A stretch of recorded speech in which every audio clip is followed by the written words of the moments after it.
भंडारा डोंगर हा प्रत्येक वारकऱ्याच्या श्रद्धेचा विषय आहे।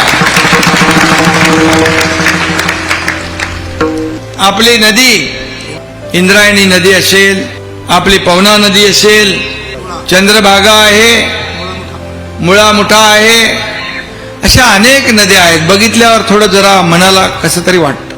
माऊलींनी आवाहन केलेलं आहे, त्याचा डीपीआर मी मुख्यमंत्री असताना बनवलाय। जवळपास डीपीआर 2200 कोटीचा आहे। आपण राज्य सरकारने मान्यता देऊन त्याला केंद्राकडे पाठवलाय आणि केंद्रात पण आदरणीय प्रधानमंत्री मोदीजी आहेत, नक्की त्याच्यावर सकारात्मक निर्णय होईल आणि या आपल्या नद्या आहेत तीर्थक्षेत्रातून जात आहेत, या स्वच्छ असल्या पाहिजे, पाणी स्वच्छ असलं पाहिजे अशी भावना आपली असते।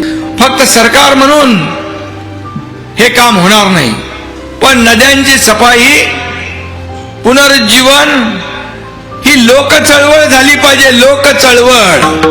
आणि मग लोक चळवळीच्या माध्यमातून बघा तुमच्यासारखे सगळे लोक पुढे येतील आणि हा म्हणता हजारो लाखो हात या नद्यांच्या स्वच्छतेसाठी पुनरुज्जीवनासाठी लागतील आणि लोक बघायला येतील या महाराष्ट्रातल्या नद्या किती स्वच्छ झाल्यात। आणि म्हणून त्यासाठी आपलं सामूहिक योगदान आवश्यक आहे।